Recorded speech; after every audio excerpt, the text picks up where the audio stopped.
Hello class, आज हम पढ़ रहे हैं क्लास 10th का chapter number 3 linear equation in two variable. सबसे पहले हम इसको इंट्रोड्यूस करेंगे कि लीनियर इक्वेशन क्या होता है। लीनियर इक्वेशन हमारा होता है, हमें कोई भी पॉलिनोमियल दे रखा है, अभी हम इससे पहले पढ़ के आए हैं पॉलिनोमियल। तो पॉलिनोमियल क्या होता है, कोई भी आपको एक एक्सप्रेशन दे दिया like that X plus Y is equals to Z, इस तरीके से, या फिर मान लो X square plus 2x plus 3 is equals to 0। हमने इस फॉर्म में पॉलिनोमियल चैप्टर पढ़ा है। तो इसमें क्या होता है, हम डिग्री देखते हैं। डिग्री मतलब जो भी हमारी एक्सप्रेशन है उसकी हाईएस्ट पावर कितनी है। अब इसमें हमें हाईएस्ट पावर कितनी दे दी है, इसमें हमें हाईएस्ट पावर दे दी है, सपोज ये है 3 इज इक्वल्स टू 0। तो इसमें हाईएस्ट पावर क्या है, एक्स की 2। दैट मीन्स ये क्या हो गया, क्वाड्रेटिक इक्वेशन हो गई। ये क्या हो गई है, एक क्वाड्रेटिक इक्वेशन। लेकिन हमें क्या पढ़ना है, लीनियर इक्वेशन। लीनियर इक्वेशन का मतलब होता है जिसकी डिग्री कितनी होती है, 1। तो इसमें हमारा एग्जांपल आ जाएगा 2x plus 1 is equal to 0। तो ये हमारा क्या है, एक लीनियर इक्वेशन है। इसके बाद क्वेश्चन बोल रहा है टू वेरिएबल। वेरिएबल क्या होते हैं, वेरिएबल होते हैं हमारे x y z, ये सब हमारे वेरिएबल है। तो टू वेरिएबल का मतलब क्या है कि कोई भी एक ऐसा एक्सप्रेशन जो किसकी मदद से बन रहा हो, टू वेरिएबल्स की हेल्प से बने, और डिग्री कितनी रहे उसकी, हाईएस्ट डिग्री 1। तो उसको हम बोलेंगे linear equation in two variable. ये है हमारा चैप्टर का नाम। अब आगे चलते हैं एक्सरसाइज 3.1 पे। एक्सरसाइज 3.1 क्या कहती है, फर्स्ट क्वेश्चन है, Aftab tell his daughter 7 year ago. Aftab कहता है अपनी बेटी को कि 7 साल पहले I was 7 times as old as you, कि मैं तुमसे 7 गुना ज़्यादा बड़ा था। ऑल्सो 3 ईयर्स फ्रॉम नाउ, और आज से 3 साल बाद, I shall be 3 times as old as you will be, तुम जितनी भी होगी मैं उससे 3 साल ज़्यादा हूँगा। तो हम इसको कैसे करेंगे, एल्जेब्रिक भी हमें रिप्रेजेंट करना है और ग्राफिकली भी रिप्रेजेंट करना है। हम क्वेश्चन को आगे चलते हैं।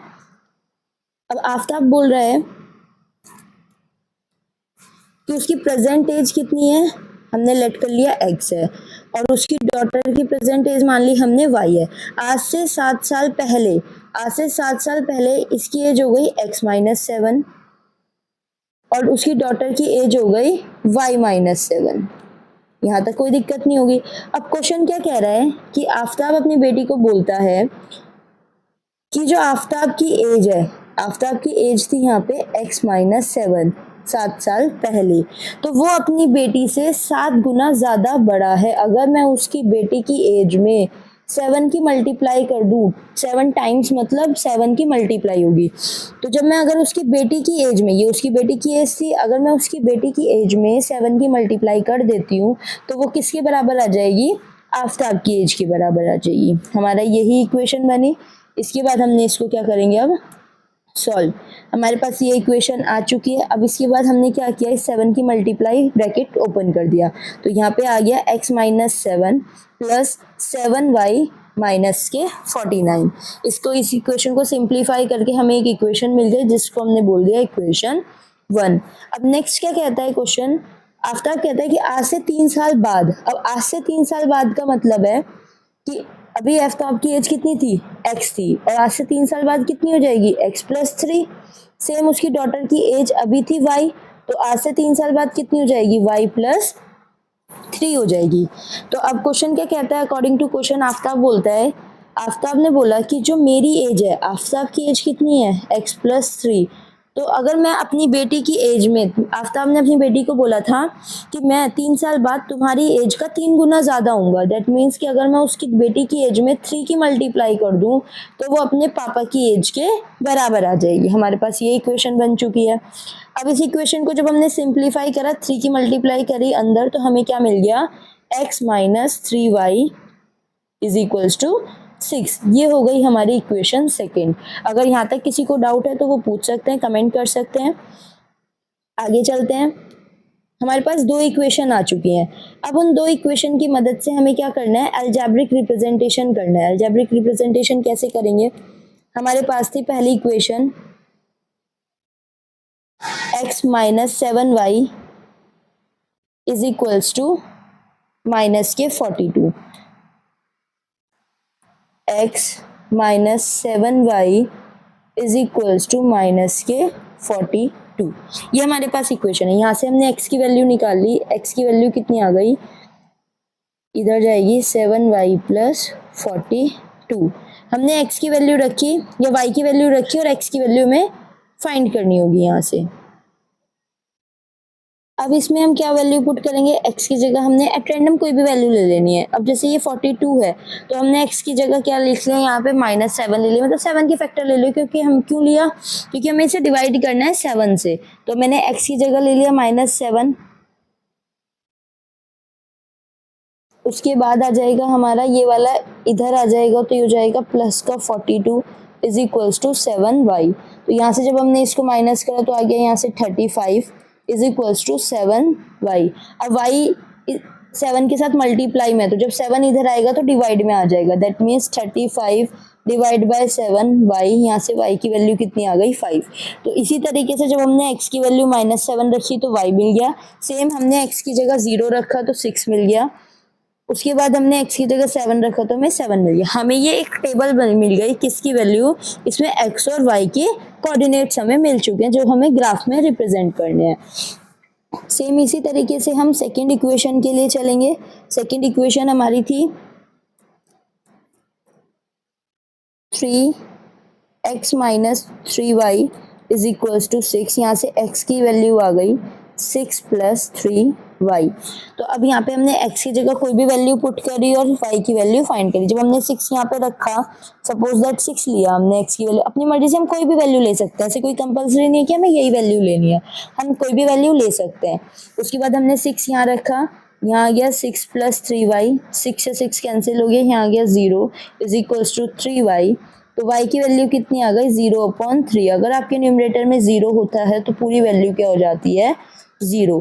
दैट मीन्स y की वैल्यू हमारी क्या आ गई, 0। सेम इसी तरीके से x3 रखेंगे तो y निकालेंगे, फिर x0 रखेंगे -2। इसमें हमें ज़रूरी नहीं है यही वैल्यू रखनी है, हम कोई भी वैल्यू रख सकते हैं।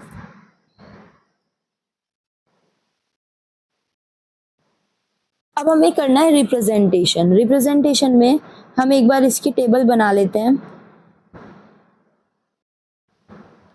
सपोज दैट हमारा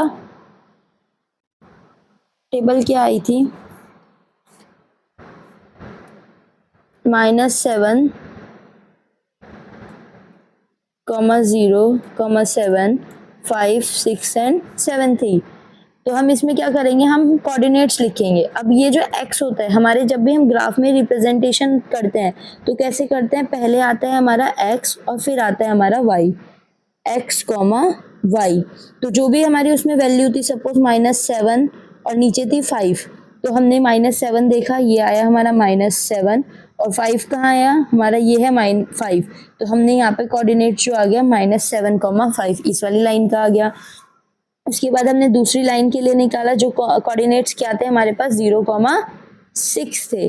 जो फर्स्ट इक्वेशन है 0,6, 0 तो x एक्सिस पे 0 है, y पे 6, तो हमारा ये कोऑर्डिनेट्स आ गया। उसके बाद हमारा था 7,7, x 7 था, y भी 7 था। तो हमने x 7 पे गए या y 7 पे गए, इसको आगे किया, ये आगे किया, तो ये कोऑर्डिनेट हमारा 7,7 बन गया। तो हमारे पास ये तीनों कोऑर्डिनेट्स आ गए। हमने क्या किया, इन तीनों कोऑर्डिनेट्स को जब ज्वाइन करेंगे तो एक लाइन बन गई। हमने कोऑर्डिनेट्स भी इस तरीके से मेंशन करने हैं। उसके बाद जब हम लाइन बना देंगे तो जिस इक्वेशन की ये लाइन है वो हमें इक्वेशन भी लिखनी होती है। यहाँ तक क्लियर है। सेम इसी तरीके से हम कोऑर्डिनेट्स देखकर हम अपनी सेकंड इक्वेशन की लाइन ड्रॉ करेंगे। अगर आपको कोई भी डाउट है इसी लाइन में तो आप पूछ सकते हैं, कमेंट कर सकते हैं। नेक्स्ट, जब हमारा ये लाइन बन गई तो ये हमारा क्या आ गया, एक ग्राफिकल रिप्रेजेंटेशन आ गया। इसी को बोलते हैं हम ग्राफिकल रिप्रेजेंटेशन।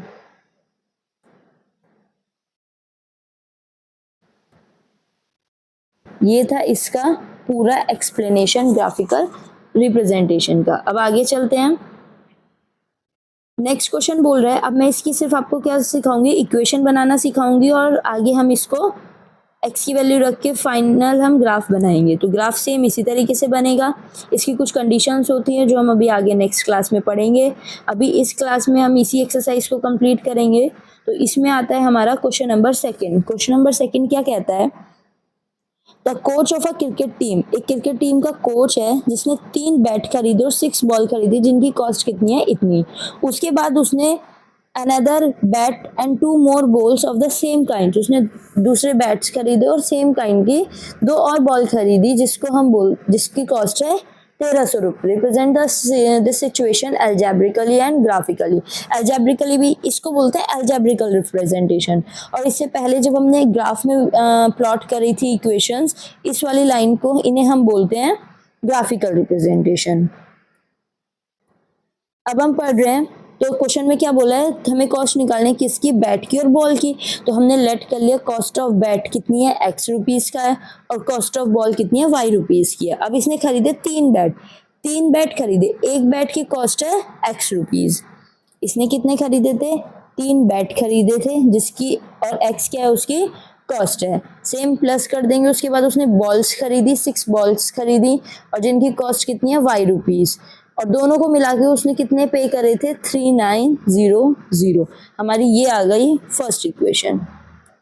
उसके बाद उसने इसी तरीके का एक बैट और खरीदा और उसके साथ साथ उसने 2 और बॉल खरीदी, मतलब 2 बॉल्स और खरीदी जिसकी कॉस्ट है 1300 रुपये। हमारे पास ये 2 इक्वेशन बन गई। पहली इक्वेशन इस वाली फॉर्म से बनी और दूसरी वाली इक्वेशन इस वाली काइंड से बनी। हमने 2 इक्वेशंस बना ली, ये हमारी दोनों इक्वेशंस हैं। यहाँ से हमने देखा तो कुछ कॉमन आ रहा है, हमने जब इसको कॉमन निकाला, ये कॉमन नहीं निकालते हैं, चलो कॉमन निकाल के, वैसे इसमें से कॉमन आ रहा था, हम कॉमन ले सकते थे, बट कॉमन अगर हम लेंगे तो ये दोनों इक्वेशन सेम हो जाएंगी।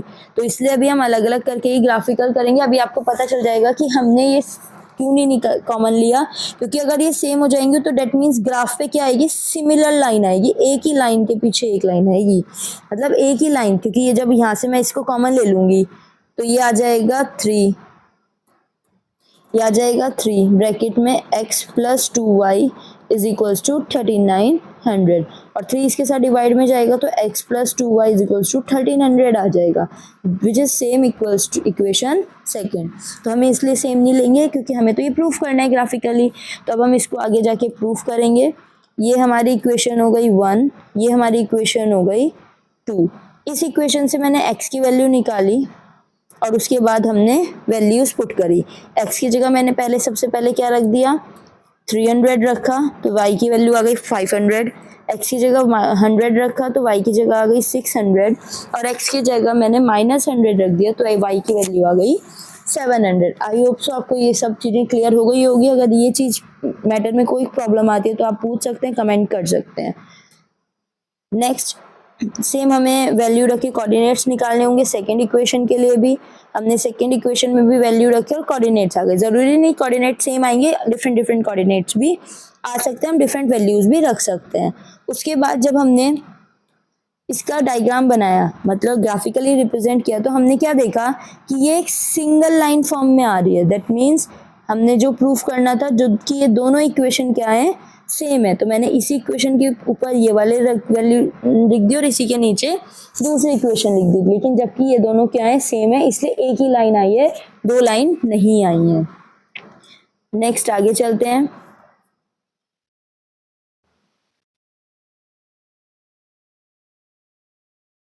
क्वेश्चन नंबर 3 क्या कह रहा है, the cost of 2 kgs of Apple and 1 kgs of grapes. 2 kg Apple की कॉस्ट सेम पहले वाले की तरह है। ये आप खुद भी ट्राई कर सकते हो, एक बार वीडियो को पॉज कीजिए और उसके बाद आप इसको खुद से ट्राई कीजिए इक्वेशन बनाने की। तो हमारा ये क्या कह रहा है question, 2 kgs of apples 1 kg of grapes एक दिन में फाउंड हुए कितने रुपीज़ के, 160 रुपीज़ के। आफ्टर अ मंथ, एक महीने बाद, the cost of 4 kg apples and 2 kg of grapes will be, इतने हो गए। तो represent the situation graphically and geometrically, हमें ग्राफिकली भी लिखना है और इसको अलजेब्रिकली भी लिखना है। तो पहले हम इक्वेशन बनाएंगे। मैंने कॉस्ट लिखी 1 kg ऑफ एप्पल की, मान ली x है, और cost of 1 kg of grapes की मान ली मैंने y है। According to question algebraic representation हम कर रहे हैं इसकी, तो कॉस्ट क्या आ गई यहाँ पे, हमारी क्वेश्चन बोल रहा है 2 kgs ऑफ एप्पल और 1 kgs ऑफ ग्रेप्स कितने के हैं, 160 रुपीज़ के हैं, इक्वेशन 1। उसके कुछ टाइम बाद 4 kgs of Apple 2 kgs of grapes की कॉस्ट कितनी है, इतनी। अब देखो, जब हमने दोनों चीज़ें एक साथ ली और उसकी कॉस्ट 160 है तो इसमें दोनों चीज़ ही तो ऐड होंगी, एप्पल भी होंगे। एप्पल कितने लिए हमने, 2 kg लिए, उसकी कॉस्ट कितनी थी x। अगर मान लो हमारे पास हमें लेनी है 5 टॉफ़ी, एक की कॉस्ट है 2 रुपीज़, तो कितने की आएंगी, 10 रुपीज़ की तो आएंगी। सेम इसी तरीके से हम इसमें मल्टीप्लाई कर देंगे। उसके बाद हमने इसमें y की मल्टीप्लाई कर दी। y क्या है, cost of 1 kg of grapes. दोनों को मिला के हमने उसको शॉपकीपर को कितने पैसे दिए, 160। सेम कुछ टाइम बाद उसने खरीदे 4 kg तो खरीदे एप्पल और 2 kg खरीदे ग्रेप्स, तो टोटल हो गए 6 kg सामान उसने खरीदा। तो जितना भी टोटल खरीदा वो कितने का खरीदा उसने, 300 का खरीदा। तो ये हमारी इक्वेशन हो गई 1। सेम इक्वेशन सेकंड, जैसे भी हम ऊपर करते आ रहे थे, हम x या y किसी की भी वैल्यू निकाल सकते हैं। इस क्वेश्चन में इन्होंने y की लिए निकाला, y की वैल्यू। अब हमें क्या करना है, x की वैल्यू पुट करेंगे और y फाइंड कर देंगे। तो इसी को आगे करते हैं। इन्होंने वैल्यूज रखी पहले y की 50, तो x आ गया 60। और एक चीज बस इस इक्वेशन में हमें एक चीज याद रखनी है कि जब भी हम दोनों इक्वेशन के लिए वैल्यूज फाइंड करेंगे, तो सपोज दैट इसमें हम x की वैल्यू अपनी तरफ से लेट कर रहे हैं, तो इस वाली जो सेकंड इक्वेशन, मान लो ये फर्स्ट इक्वेशन है और ये सेकंड इक्वेशन है, तो फर्स्ट इक्वेशन में अगर हमने x की वैल्यू अपनी साइड से रख के y की वैल्यू फाइंड कर रहे हैं, तो इसमें भी हम x की वैल्यू ही रखेंगे, y की वैल्यू ही फाइंड करेंगे। ऐसा नहीं करेंगे कि इसमें हमने x की रख दी और इसमें हमने y की रख दी, नहीं। अगर हम x की वैल्यू अपनी मर्जी से रख रहे हैं तो y इधर भी x ही रखेंगे, इधर y रख रहे हैं अपनी मर्जी से तो इधर भी y रखेंगे। वो हम क्वेश्चन को देख के अकॉर्डिंग टू कैलकुलेशन सॉल्व करेंगे। उसके बाद सेम दोनों इक्वेशन के लिए हमने क्या निकाल लिया, y की वैल्यू निकाली। देख सकते हैं आप क्वेश्चन में, y की वैल्यू निकाल के x की वैल्यू पुट करते गए और y फाइंड होती गई। उसके बाद हमें कोऑर्डिनेट्स मिल गए हैं दोनों इक्वेशंस के लिए, हमने कोऑर्डिनेट्स को रखा और हमने ये दो इक्वेशन बना दी।